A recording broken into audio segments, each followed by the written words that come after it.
Selamat siang, kami dari kelompok 2 ingin menampilkan hasil presentasi kami mengenai inovasi dan risiko. Yang pertama itu ada pengertian inovasi. Pengertian inovasi adalah suatu proses dan atau hasil pengembangan pemanfaatan suatu produk, sumber daya yang telah ada sebelumnya sehingga memiliki nilai yang lebih berarti.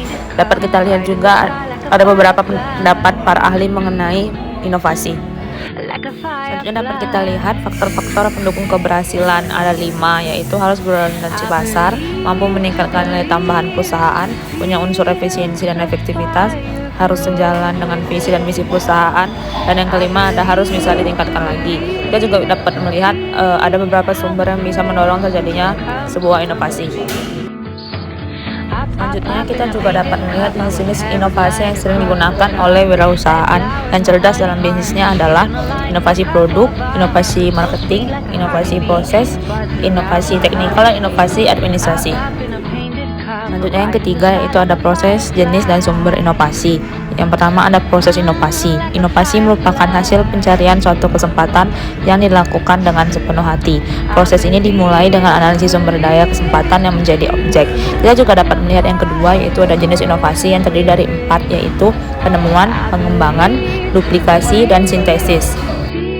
Yang ketiga, sumber inovasi. Inovasi bagi wirausahaan lebih bersifat untuk memanfaatkan perubahan daripada menciptakannya. Mencari inovasi dapat dilakukan dengan memanfaatkan perubahan pada penemuan yang menyebabkan terjadinya perubahan. Yang keempat ada pengertian risiko. Pengertian risiko adalah suatu keadaan yang tidak pasti dan terdapat unsur bahaya, akibat, atau konsekuensi yang bisa terjadi akibat proses yang sedang berlangsung maupun kejadian yang akan datang. Kita juga dapat melihat pengertian risiko dari beberapa ahli. Kelima, ada macam-macam risiko. Apabila diperhatikan dalam ilmu asuransi, secara garis besar risiko dapat dibedakan menjadi 2, yaitu risiko dinamis dan risiko statis. Selanjutnya yang keenam ada sumber risiko. Sumber risiko dapat kita klasifikasikan menjadi 3. Yang pertama ada risiko sosial, risiko fisik, dan risiko ekonomi. Yang ketujuh ada identifikasi risiko. Adapun langkah yang dilakukan manajer risiko adalah dengan membuat daftar atau checklist kerugian potensial yang mungkin terjadi menimpa setiap perusahaan atau usaha dagang dan menentukan kegiatan potensial yang tercantum dalam checklist yang dihadapi perusahaan.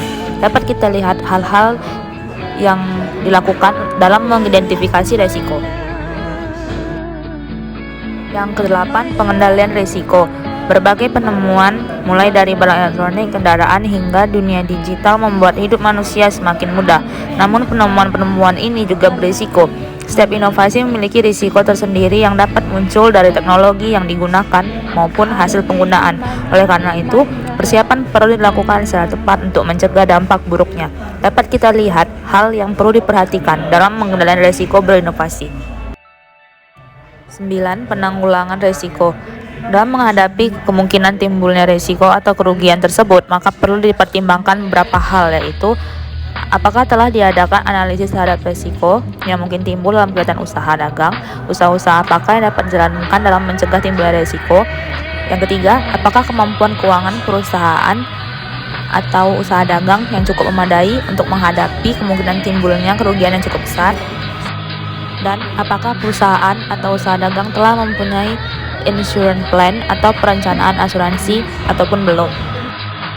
Dan terakhir ada mengantisipasi risiko. Hal-hal yang dapat dilakukan dalam mengantisipasi risiko adalah yang pertama itu menulis rencana bisnis atau business plan, yang kedua membuat perencanaan manajemen risiko, yang ketiga mengikut rencana yang telah dibuat, yang keempat selalu memperbarui strategi penanganan risiko. Sampailah kita kepada kesimpulan, setiap inovasi memiliki risiko tersendiri yang dapat muncul dari teknologi yang digunakan maupun hasil penggunaan. Oleh karena itu, persiapan perlu dilakukan secara tepat untuk mencegah dampak buruknya. Sekian presentasi dari kelompok kami, terima kasih.